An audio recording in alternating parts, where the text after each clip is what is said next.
Bien, bien, bien. Ya. Bueno, muchas gracias a todos, a todas, por estar acá. Espero que todos hayan sacado sus dispositivos para traducir. Todavía quedan algunos por afuera. Queremos partir la charla. Quiero, como ustedes bien saben, hoy día tenemos el honor de tener a una destacadísima académica con nosotros acá en la Escuela de Gobierno. Le hemos hablado en nuestros cursos con la profesora Mariana, le hemos hablado bastante a la profesora O'Leary, pero quiero aprovechar la oportunidad de presentarla para que tengan más antecedentes de ella. Creo que la profesora O'Leary está dentro de las 5 académicas más destacadas en nuestra disciplina, que es la Administración Pública. Sus textos sobre gobernanza, colaboración, medio ambiente y, por cierto, sus publicaciones sobre la ética del disenso están en los programas, están en los listados de cursos de estudiantes como ustedes en todo el mundo. Ella inició sus estudios en la Universidad de Kansas, en literatura inglesa, con un minor en biología, biology, ¿cierto? Right. Interesante. Luego de ello estudia Derecho, un MPA, también en Kansas.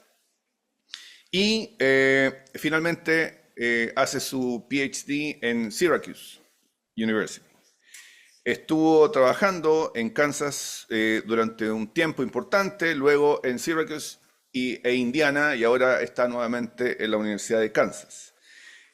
Trabajó un tiempo como funcionaria pública en la oficina del gobernador de Kansas, luego fue la directora de la División de Políticas de Planificación del Departamento de Salud y Ambiente en el estado de Kansas. Cuando uno ve su currículum, el currículum tiene 15 páginas de sus publicaciones. Por lo tanto, imagínense la cantidad de artículos que ha escrito y 13 páginas de charlas a la cual ha sido invitada.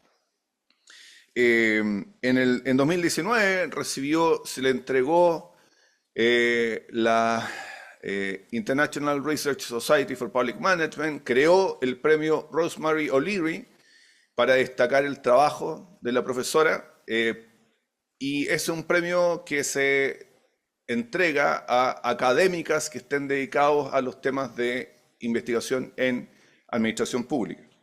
Así que claramente es un gran honor que una persona sea reconocida de esa forma y en esos temas. Ha sido reconocida por NASPA, por ASPA, por distintas agrupaciones académicas y profesionales en el ámbito disciplinario en que estamos nosotros. Ha recibido también, la profesora O'Leary, no solo dedica a la investigación, también ha tenido una destacada participación en temas de teaching, de enseñanza, también con muchos reconocimientos en ello. Ha trabajado en Hong Kong, en China, en Malasia, en Filipinas, Nueva Zelanda, India, Nepal y le pilló el COVID en Filipinas. Así que tiene una experiencia internacional muy amplia. En América Latina es donde tiene su debilidad. No ha tenido gran presencia en América Latina, así que tenerla acá es un tremendo orgullo. Así que con esa presentación, queremos agradecer a la profesora O'Leary por estar con nosotros. It's an honor for us to have you here. Así que vamos a darle la palabra y nos va a hablar de un tema, como ustedes pueden ver, que siempre ha estado en nuestra preocupación desde que llegó la nueva autoridad, ¿cierto? Tanto en el ramo de Gestión Pública 1, ¿cierto? Gestión Pública 2, siempre estamos discutiendo sobre los efectos de los cambios en la política, en la administración pública, y aquí vamos a ver un caso particular con la presentación de la profesora. Así que, profesor O'Leary, the floor is yours.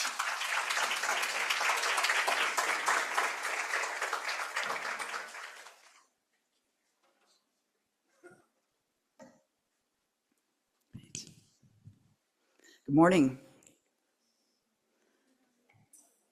It's an honor to be here. Thank you so much for the invitation.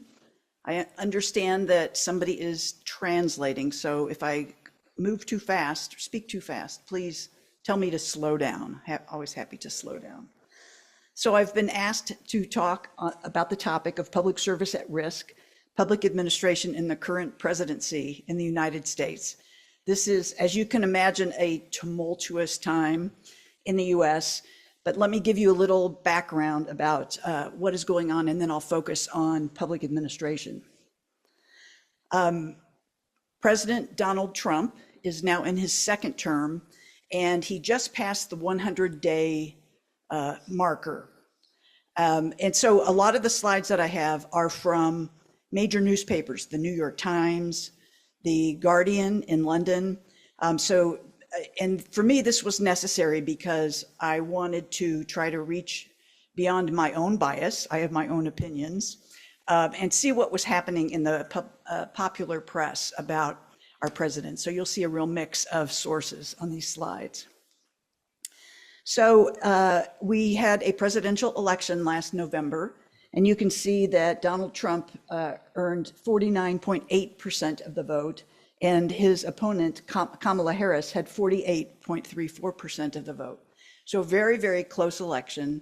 But in the US, we have the Electoral College, where different states get different amounts of votes. And so that was really what he would consider a victory, is that he won the Electoral College.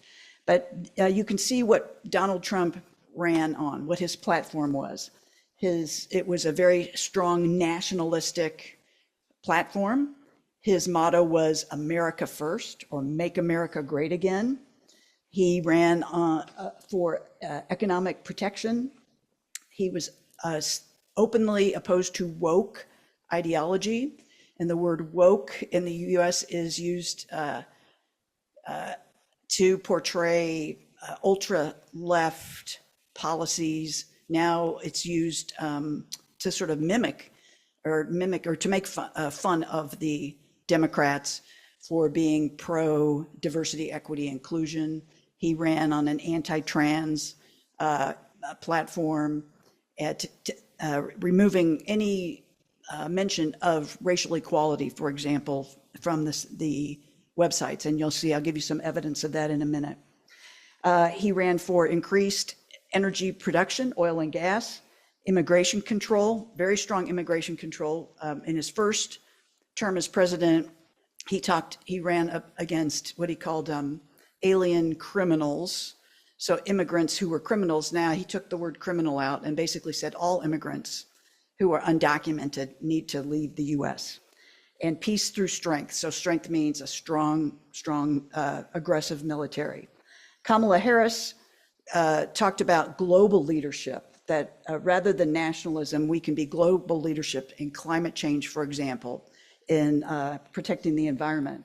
She talked about economic equality across the US for all. She stood for reproductive rights and climate action. And instead of saying we need to get rid of immigrants, she said there has to be a pathway to citizen. So these people want to be here. Let's help them become American citizens. And talked about international alliances rather than a domination of American military. Let's make international alliances, which, as you all know, if you're up on the news, many of those have been abolished by the Trump administration. So very, very different candidates. So you might be asking this was my question in my mind, who voted for him? Whether you agree or disagree, who voted for him?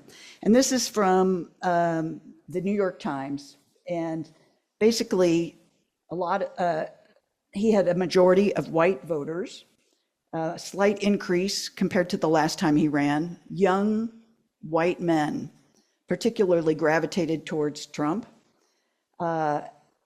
Kamala Harris, who is African-American, received the majority of the Black vote. Latinos voted primarily for the majority for Harris, but you can see that there was a significant 14-point lead for Trump this time around, particularly Latino men, favored Trump, 55% to 43%. In terms of Asian Americans, Trump won more Asian American votes this time by 6 points. Native American, you can see he won 68% of the Native American vote, which is astounding, really. It's never been done by a Republican candidate ever in the history of the US. And then other minorities or multiracial groups, he won 52%. So really interesting turnabout, and we can talk about that later if you want. Okay, so here we have it. This is what the voters of the United States created. The first thing Donald Trump did was to pardon 1,500 people who were in jails, who were in prisons, who had stormed the Capitol building when he lost his second election and Joe Biden won. So these were people, some of them were convicted of killing police officers, smashing windows, running through the Capitol, calling for to hang the vice president and going after the Speaker of the House. And they were all convicted legally through the courts, and he pardoned them, which was unprecedented. Now, this came after Joe Biden, the previous president, in his last couple of weeks, pardoned his son, which was controversial, who had also been convicted in court, as well as anybody who was in prison for marijuana abuses. So I think that's probably how Donald Trump would explain it, but we can talk about that later too. And this slide comes from the New York Times, analyzing the first 100 days of the Trump administration. He increasingly used executive orders written by the president to get done what he wanted to do. And this slide compares President Trump with all other presidents in modern history. So you can see just from the simple bar graph that his use of this is excessive. And I'll give some examples in a minute. This is, I'm sorry, that first one was from The Guardian. This is from the New York Times. This is the same idea, but portrayed differently from the New York Times, comparing President Trump with other presidents in the use of executive orders to get done what he wants to get done. So what is an executive order in the US? You could see from the previous graphs that they aren't used that often, and certainly not with the frequency that we see with Donald Trump. But basically, it's a directive from the president that manages operations within federal government, directing agencies and officials to take specific actions. There are limits on executive orders, however. They cannot override existing laws, and there are many examples of these executive orders that attempt to override current laws. I'll give you a couple examples in a minute. They cannot create new laws, but you could see that there are some attempts to create new laws, and they are subject to judicial review. And judicial review in the United States is, I'm pretty sure the United States is the most litigious. We probably have more lawsuits than any other country in the world. Our judicial system is pretty good. Not for everybody, but for the vast majority, it is good, except it's extraordinarily slow. So lawsuits against Donald Trump for some of his executive orders and some actions that were considered overreaching are now hitting the courts, and so we're seeing a lot of action in the courts.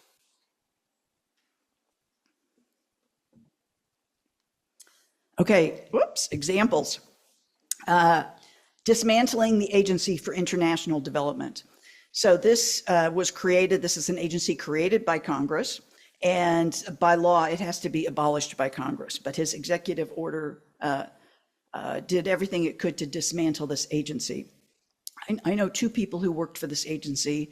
One of them is a healthcare worker who worked in Rwanda working with women who had been raped, and he was told immediately, you must fly home. Your job is over. The other is my niece who worked with famine relief in the Sudan, and she was told, your job is over, you must leave within 24 hours. Now, there was no setup to actually get these people home. They were just told, you have no paycheck, you have no health care, you have no job, go home.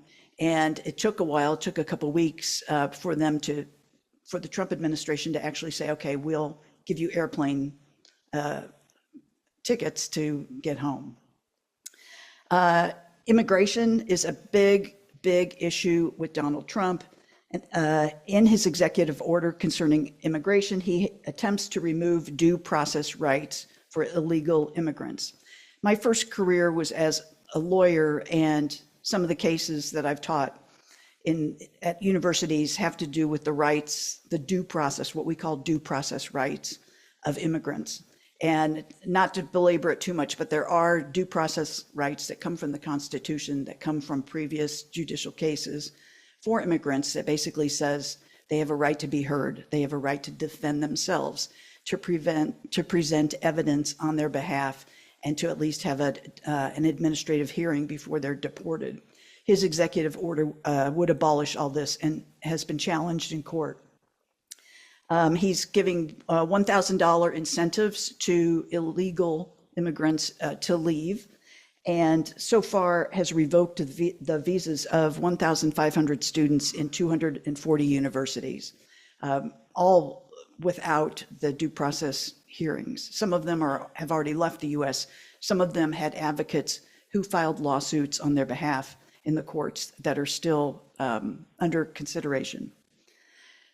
Tariffs have been in the news, up to 125% tariffs, for example, for goods coming from China. So that means if Americans would order a shirt from a Chinese company that usually costs $10, it would now be $25. His rationale for these tariffs is again, make America great again, to equalize and to promote economic growth within the US with his advisor, his economic advisor. I know we have economists here. You can comment later, I hope. Basically, he has a very interesting and odd economic advisor who is saying that this is a good thing to do. I'm married to an economist, and most economists I know do not think that this is a great approach to increasing the economy of the US, but that's definitely his rationale. He has changed through his executive orders conditions of federal funding.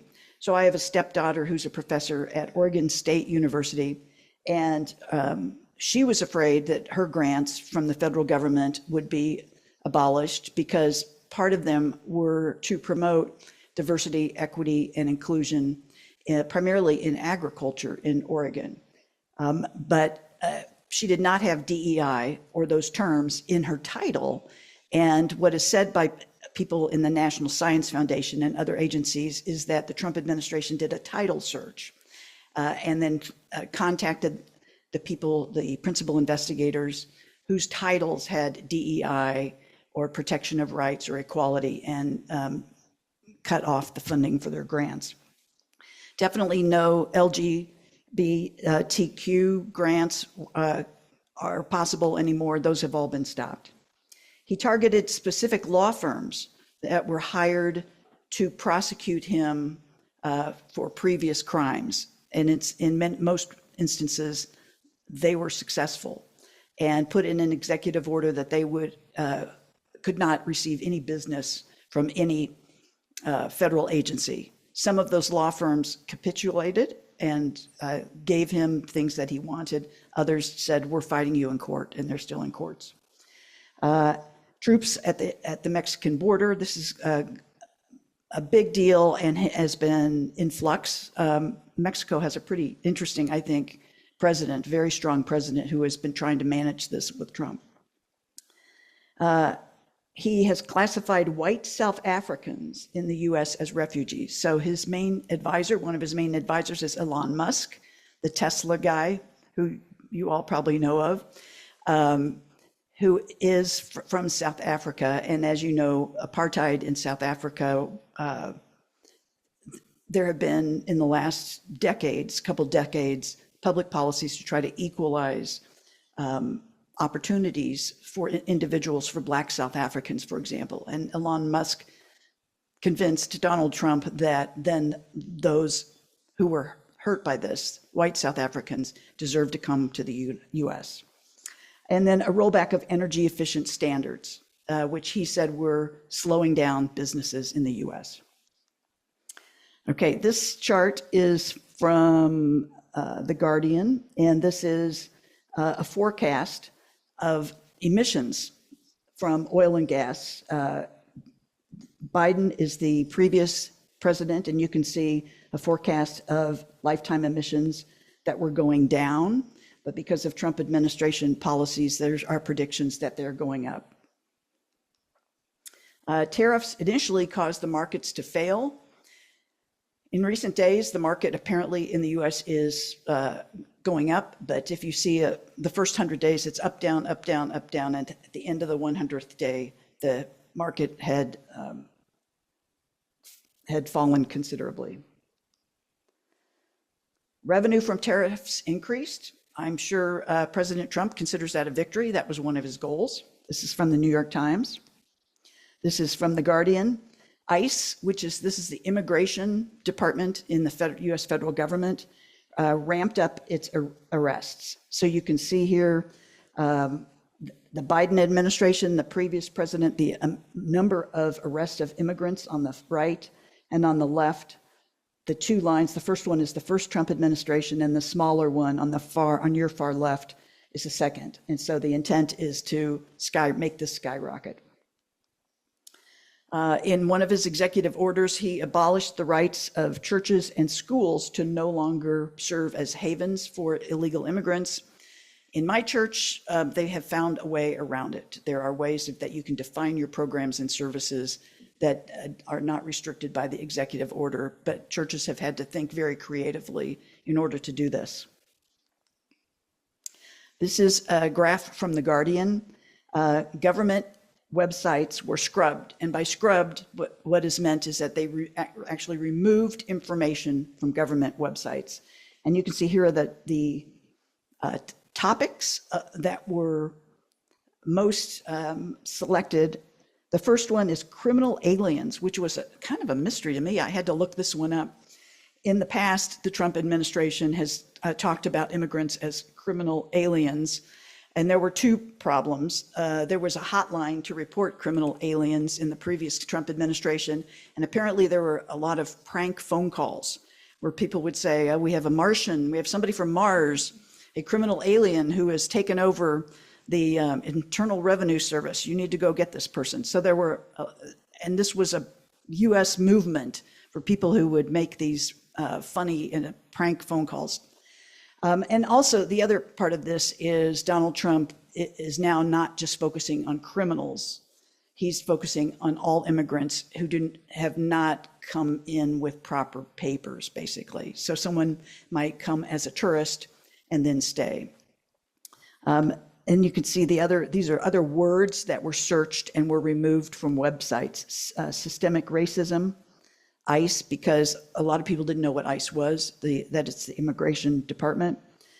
Family reunification, which was a policy of the Biden administration. A lot of times these immigrant families, as they were waiting to be deported, were separated. Their children were actually separated from the parents.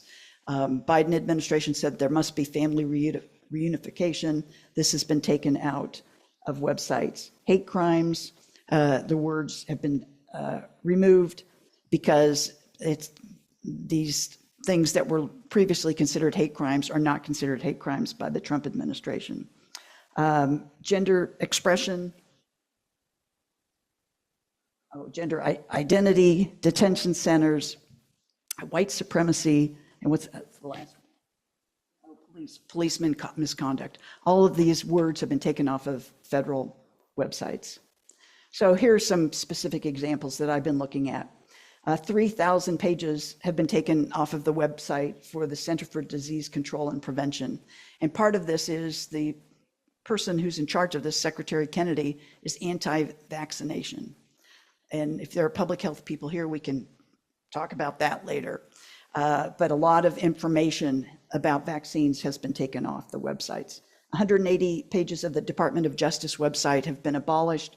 For example, those about LGBTQ hate crimes. In NASA, they removed the terms indigenous people, environmental justice, and women in leadership. At the Environmental Protection Agency, they removed any mention of environmental justice mapping. So for example, I had a student who mapped where the major pollution sites were in a major US city and looked at the implications and impacts for people in the community, in the neighborhood. That research is no longer on the website. This is another portrayal of what happened to the stock exchange in the US after some of these executive orders were promulgated. The dollar plunged in the first 100 days of the Trump administration, and the price of goods went up. And eggs, for some reason, are the standard in the US. People always talk about the price of eggs, and then you could see the price of eggs have gone way up. Okay, who's this guy? All right, this is Elon Musk, he's a space person, and the South African who is head of Tesla. And he was hired, or not hired, he was never paid. Whoops, why am I not? Here we go. For some reason, this is not going forward.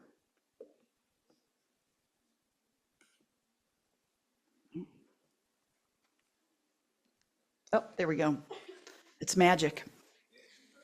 Donald Trump created the Department of Government Efficiency, which we call DOGE, led by Elon Musk, who is the richest man in the world. So here are some examples of DOGE layoffs and cuts. As you know, the Agency for International Development, I mentioned that, was eliminated. And Trump's rationale is America first. Why are we giving services to other countries when we need help ourselves in the United States? Bill Gates, who was one of the founders of Microsoft, says, this is a quote, Elon Musk is killing the world's poorest children with these AID cuts. The Department of Health and Human Services has been gutted. Trump rationale is there has been public health outreach or overreach, and we need to eliminate bureaucracy. So my daughter, who works for the University of Chicago, works with a lot of these programs, and a lot of it was protecting minority health. A lot of those projects have been stopped because of this, or LGBTQ programs for teenagers, for example. Those have been cut. And again, the discussion is that these are woke programs that don't affect the majority of Americans, so they need to be cut. 20,000 people have been cut from this agency so far, and there are more layoffs planned. More examples: Department of Housing and Urban Development, 50% of the staff of Housing Administration has been laid off. This is the program that has loans for low-income individuals. Trump's rationale, they should be using the private sector, and AI can do these jobs, can decide who needs these loans and who doesn't. Department of Education is slated to be eliminated. The Trump rationale is that this is full of woke ideology about how children should be educated and should be replaced with artificial intelligence. So far, 50% of that department, 50% of the individuals have been laid off. Environmental Protection Agency, I just saw the head of the EPA just came out with, I think, 27 cuts concerning water pollution, water and air pollution, relaxing those standards. The rationale here is reduce the burden on business, and they have announced that more than 1,000 scientists likely will be fired. More examples: the IRS, the Internal Revenue Service. So these are the tax people. In the US, you file your taxes with the IRS, your tax payments. They have fired 6,700 probationary employees. US Postal Service, 10,000 were fired. In the Biden administration, 30,000 had been fired. So there's a movement to privatize the US Postal Service that delivers the mail. In the Food and Drug Administration, the staff investigating Musk's Neuralink clinical trials has been fired. So I had to look up Neuralink. Sorry. And Neuralink is Musk's idea, which I know, once I read about it, I remembered it, that in the future, we should all have chips embedded in our brains, and we can control computers through these chips in our brains. And so this staff of scientists were exploring his ideas and the science behind them and challenged him and were cut. The National Institute for Occupational Safety and Health, 2/3 of the staff were fired there. One, for example, these were people who were investigating the health impacts of some Army soldiers who had been around fires, for example. AmeriCorps, this was one that's near and dear to my heart. Many of my family members have been AmeriCorps volunteers.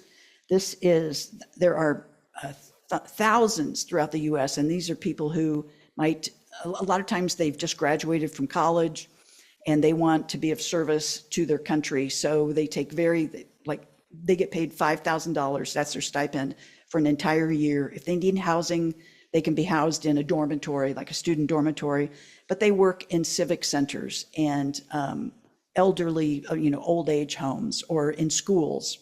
This program has been cut.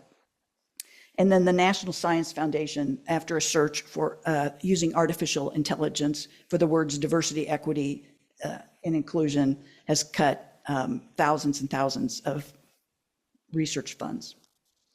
Okay, New York Times, here's a graph of federal funding for medical research in the first 100 days with the caption that it has slowed, which I think is an understatement. The State Department was quiet, according to the New York Times. Usually in the past, with past presidents, it's been very vocal in terms of international needs for assistance.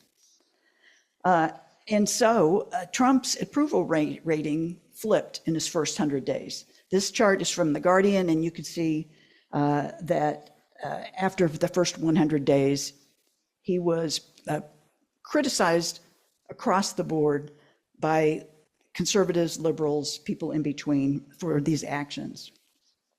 He went from being popular to unpopular. This is from the New York Times. And there was an increase, and it's still increasing, a growth of protesters in the United States. So this is a protest in Chicago. There's another one in Washington, D.C. Defy the bully. No one voted for Elon Musk. Resist the coup. And he's been sued more than any other president in modern history. So this is a graph of how many lawsuits have been filed against him for these actions. So I've been asked to talk about this, what I call the so what question. So what? What are the implications for those of us who really care about public service? I am married to an economist, and we talk about this all the time. And this is somebody who's taught policy analysis for 45 years. There's no evidence that any policy analysis is undergirding any of these cuts. And I'll talk a little bit more in detail about that in a second. There's no indication that any management analysis has been done as a rationale for these cuts. We do know that there's a high use of artificial intelligence to find redundancies, but what this has yielded is things like in their nuclear program, they saw redundancies. The Doge people cut one of the programs, and surprise, surprise, it turns out they cut the funding of the people who run a couple public nuclear power plants, and then immediately realized it, and 3 days later, these people were reinstated. So these cuts are being done without much knowledge of what is actually happening in the federal government. There were no policy or management or subject area experts involved in this analysis because there was no analysis. And if you look at the people have published the pictures of people who are doing the analysis, a lot of them are young people in their 20s who are experts in computers, but that's about it. So I've been told that this is a very diverse group. Not everybody has had a class in policy analysis. So I thought you might want to know, what do I mean when I say there's no policy analysis? And this is the standard definition, that policy analysis is a systemic evaluation of the implications of alternatives proposed to solve public problems. It refers to both the processes of assessing policies and programs and the product of that analysis. It can be done before or after policies are implemented. And there are many, many ways of doing policy analysis, many ways. So the standard way, if you were to open up a textbook on how to do policy analysis, you would find that you could do it through economic analysis, or you could apply social analysis with looking at how different groups in society were affected.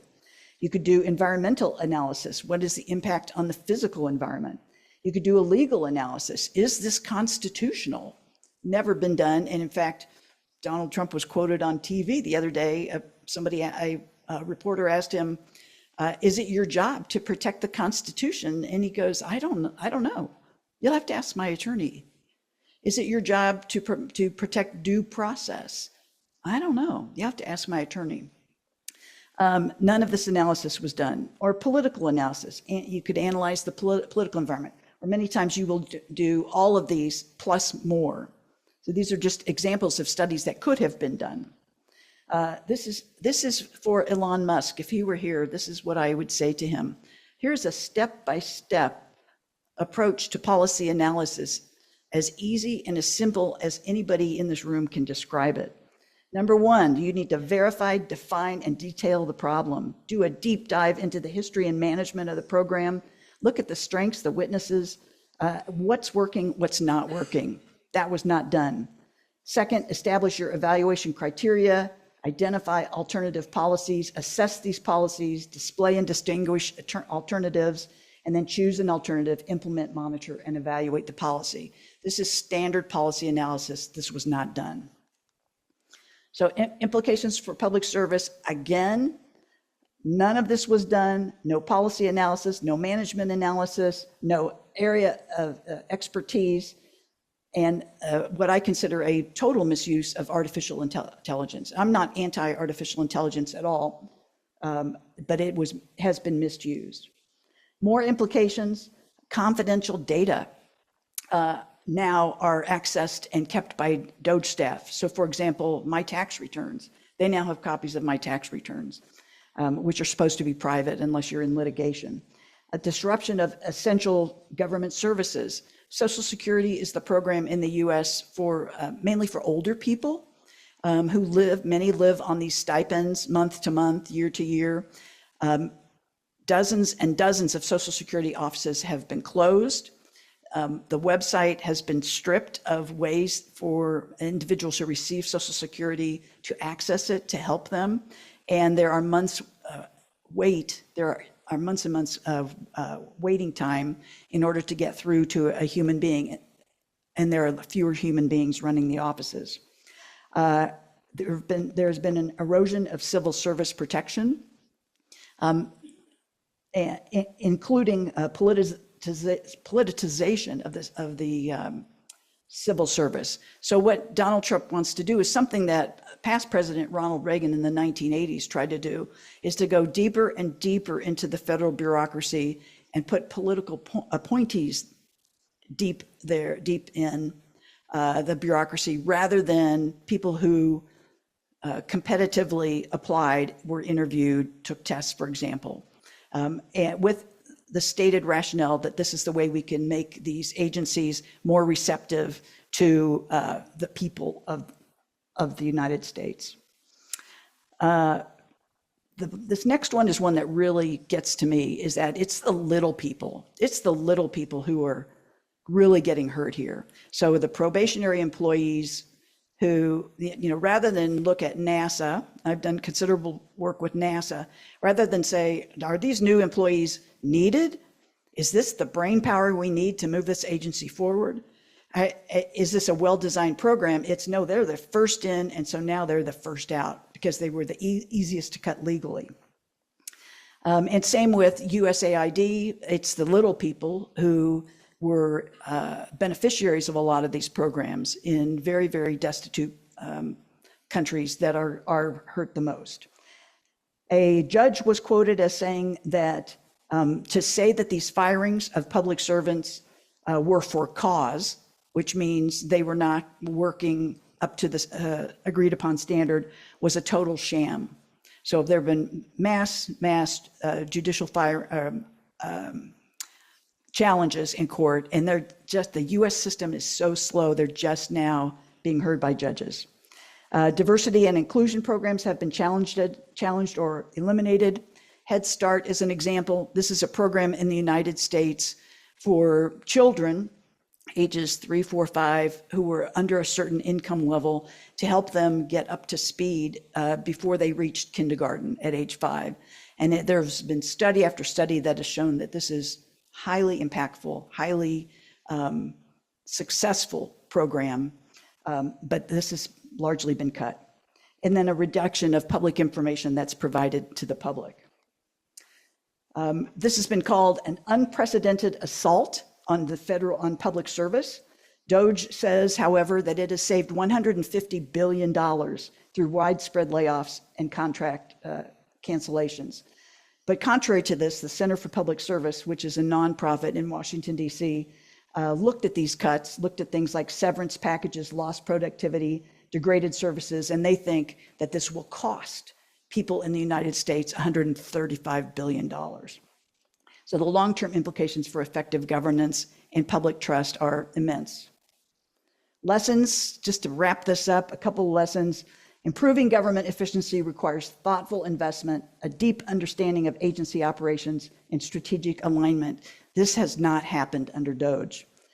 For students, I would say learn to do policy analysis, learn to do management analysis. Very, very important if you want to have a positive change in public service. Elected officials use the results of these analyses, use the policy analysis that's done and the management analyses. They can help you make better decisions. And for everyone, I would urge all of us to understand the benefits and limits of artificial intelligence. There are obvious benefits, but there are huge limits depending on how it's used.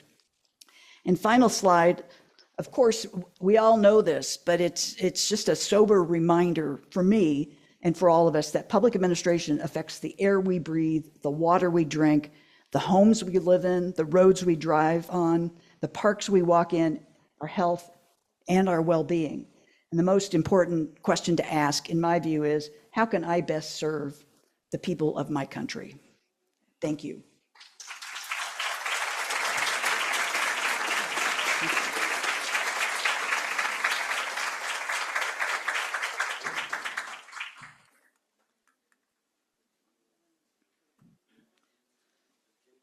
Over there, sure.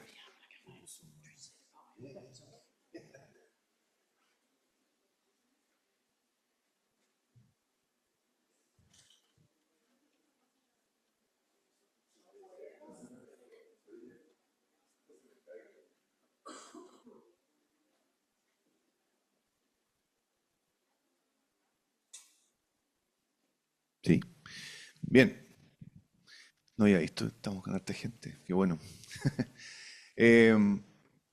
Bueno, muchas gracias nuevamente, Rosemary. Ahora vamos a dar la oportunidad a algunas preguntas. Tenemos unos minutitos ante la presentación de la profesora, así que alguna duda, comentario que tengan, si quieren.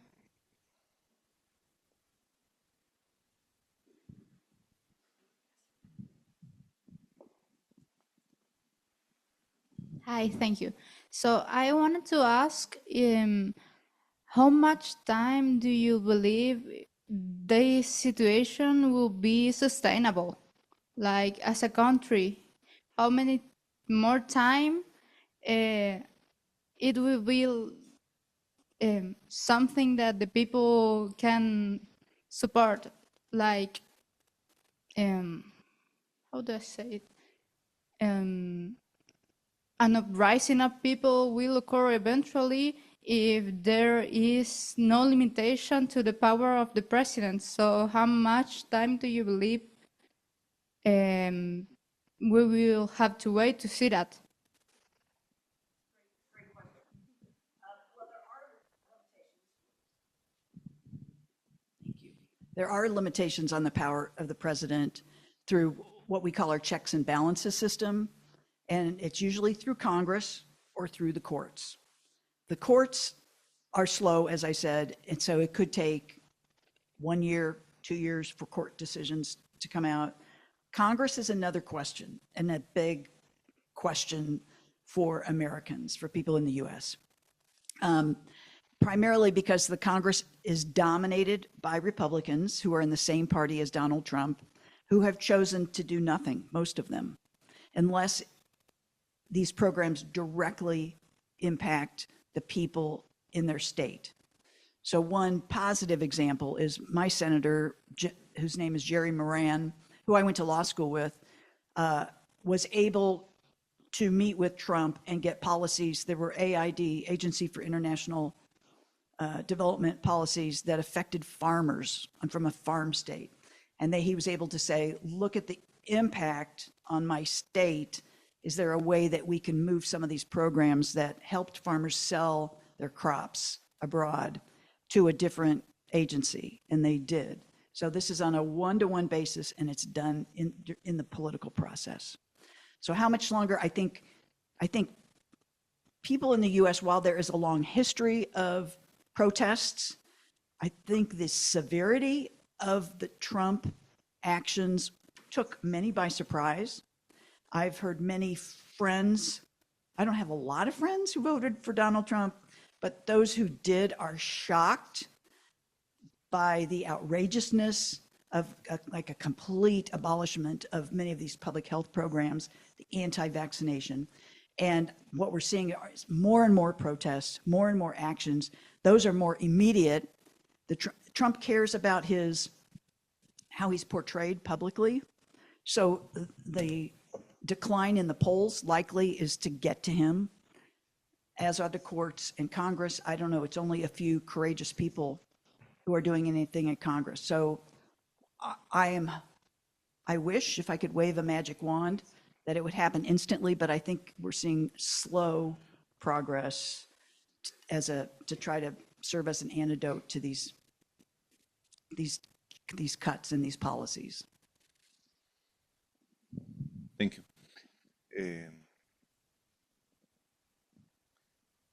Acá y ahí al fondo. ¿Ahí? Sí, juntemos dos.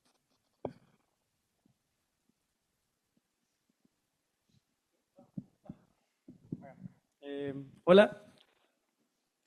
¿Qué estrategias se podrían adoptar para los servidores públicos para mantener la integridad profesional en contextos como de que se sienten presionados políticamente, capaz como ataques políticos presupuestarios, como en ese ejemplo que dio, para mantener como una organización cultural resiliente?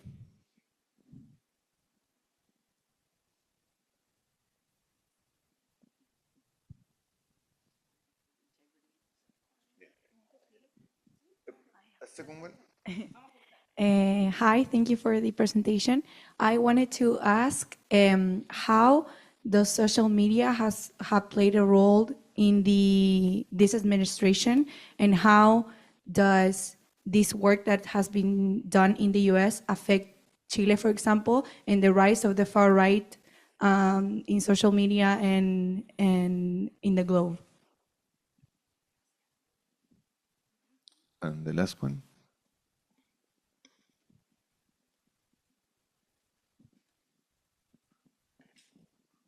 Hi, thank you for the presentation. I wanted to ask, it's not like a direct question of the presentation, but how is Elon Musk doing all of this like policy analysis? Like, in my belief, he's like a businessman. He founded Tesla, a lot of companies, and how is he like doing all of this and with no how do I say this, like people, like I don't know how to say that, but how is he doing all of this with no control, I can say? And that's it. Perfect. Thank you. Please. Okay, first question, integrity as a public servant. How do you maintain that integrity, which is so, so, so important? And I've had former students call me crying and sobbing and saying, what should I do? So one thing that I'll present, I guess, is it Thursday, is what I call the ethics of dissent. I have a small book called The Ethics of Dissent. And it's how do you dissent when you're asked to do something that you think is corrupt or just bad policy. And it would take an hour to go through the different options, but there are ways that you can raise your voice while still protecting yourself, both openly and clandestinely, with the caveat that you must act with integrity. And I understand that there's a big push in Chile for offices of integrity and ethics for government services. So perhaps going to one of those offices. In the federal government in the US, there are groups that represent public servants who are then taking on this cause and going to court for them. So finding different ways to express your voice. And the reason I don't say just take on the bully and tell him to whatever, is that at least the students I've worked with, former students, they want their jobs. They have families. They don't want to leave and not be able to support their 7-year-old daughter. So I would look for avenues and individuals, groups, perhaps courts, that through which you can voice your concern, as well as ethics offices of integrity, and at the same time, be careful. Was the second question implications for Chile? The social media.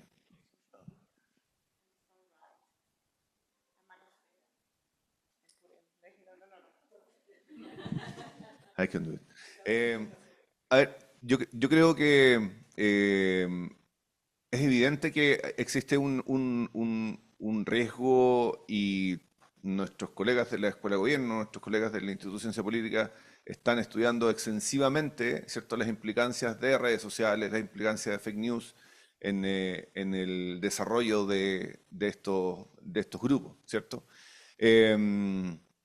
Me parece que en cada elección estamos viendo el efecto de eso. Entonces, me parece que en las próximas elecciones vamos a seguir viendo un incremento en estos impactos, y yo creo que desde el punto de vista de la gestión pública también empiezan a ocurrir fake news, también empiezan a ocurrir problemas. Empezamos a ver cómo se critica a un gobierno, se critica a una administración por algo que algún bot posteó, ¿cierto? Entonces, la discusión que está en torno al impacto de las redes sociales no es solamente respecto de dimensiones políticas, sino que también está afectando a lo público en general.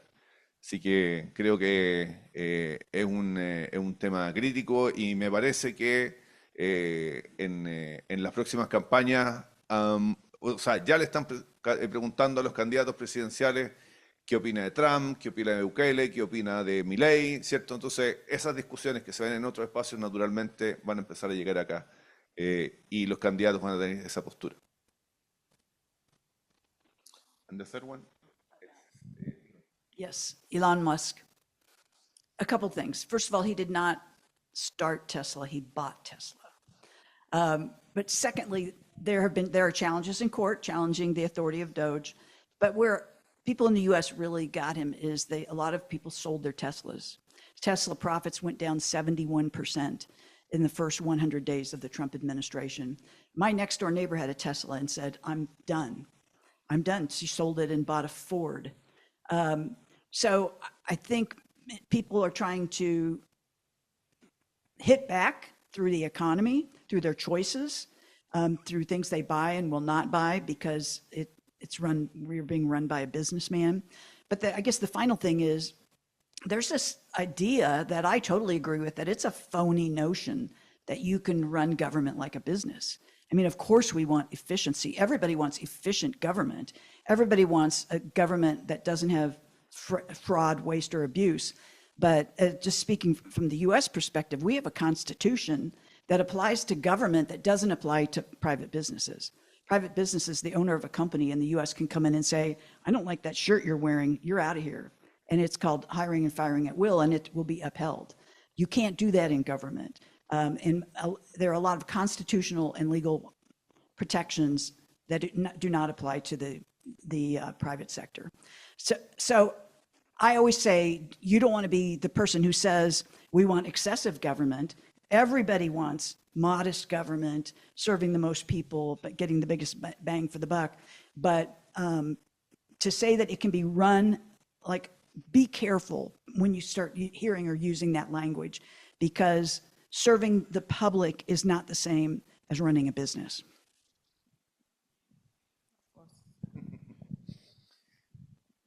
Y la última, por allá.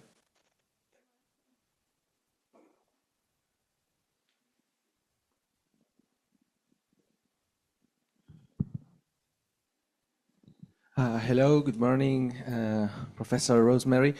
I kind of wanted to apologize because I was a wee bit late to this meeting, but I don't know if you said this before, but referring to your very last question, how can we, all the people we're sitting here or standing here, how can we best serve our countries?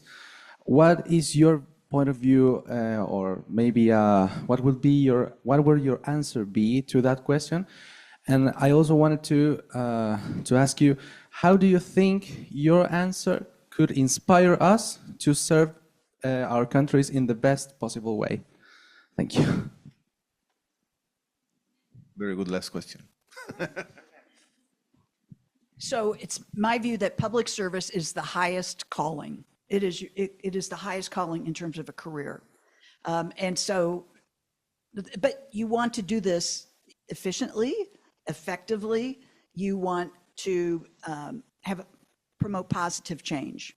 So I would say, I mean, ask that question: how can I best serve the people of, perhaps it's Chile, perhaps it's your local government, perhaps it's some other unit of government. How can you best do that? And work with elected officials, because they have been elected, which makes it more difficult, definitely, with the Trump administration. But try to do that with the highest ethics, serving the most people as positively, productively, legally as possible. One quick example of, if we run government like a business, I have relatives in the most rural parts of Iowa who for years could never get DHL or UPS, or none of the private companies would ever deliver goods to them because it was too expensive. The only way they could get goods delivered to them was through the US Postal Service. So you magnify that with poverty programs, environmental programs, crime programs, and you can see that there's a need for anybody who's interested in public service to get in there and do it. It's the highest aspiration, and it literally affects every part of our lives. So I just urge you to go for it and be the best public servants you can be.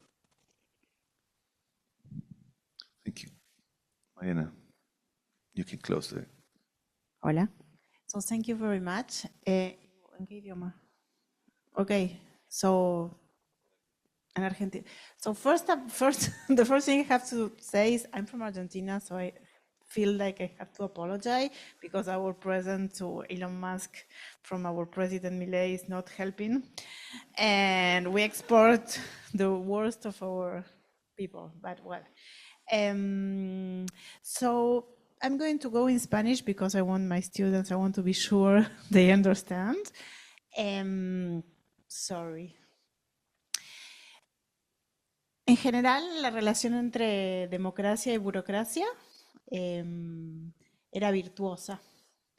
Y la preocupación de los golpes de estados, por ejemplo en Chile o en América Latina, era como la dictadura usaba la burocracia para sus planes de gobierno. Ahora estamos viendo gobiernos que ganaron legítimamente las elecciones y están, en vez de usando la burocracia, queriendo destruir la burocracia. Para todos los que estamos en América Latina, donde nuestros servicios civiles están mucho menos profesionalizados, en donde aplican solo una parte chiquitita del empleo público, el caso de Estados Unidos, que tiene un servicio civil muy profesionalizado, en donde el sueño weberiano se cumple bastante, los procedimientos administrativos limitan el capricho de las personas, asusta. Porque ¿qué va a pasar con los países en donde el procedimiento no traba el capricho del populista de cualquier gobierno o del líder autoritario? ¿Y cómo podemos protegernos ante situaciones en donde un personaje parecido gane las elecciones e interactúe con burocracias, con servicios civiles en donde la gente está politically appointed y los procedimientos administrativos no necesariamente detectan las ilegalidades? ¿Qué hacemos? Si nos podría ayudar a reflexionar cómo nos pensamos a nosotros mismos. Gracias.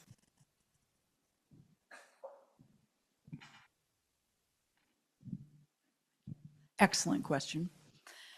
Number one, I would say there will always be tensions between bureaucracy and democracy. Always. It will never go away. I mean, and there will always be a need for enhanced democracy and a bureaucracy that's professional and competent and under control. Secondly, what I would say how can we protect ourselves, I think is a great argument for the School of Government and for programs in public administration and public policy. Because if we can have the best educated public servants and the best educated citizens who understand, how a bill becomes law or how to change policies, how to affect government, how and when to speak up and work the system, then I think we all have not only better bureaucracies, but better countries. So that's what I would say. We need more schools of government, more education across the board in every country of how the system works, how we can impact the work of government, how we can, somebody mentioned the rise of social media, how we can work through social media to get our message out. And all of that can be learned. All of that it can be learned as a way with the goal of having the best government policy under conditions that will never be perfect. Thank you. So let's go study, ¿no? Está en vuestras manos el futuro del mundo. Bien. Thank you so much, Rosemary, for your time, for your thoughts. Big applause.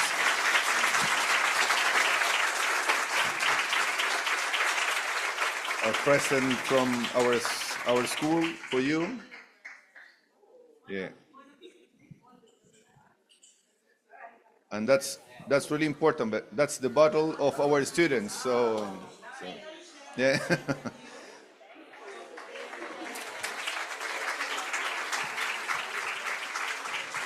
That's for our MPA.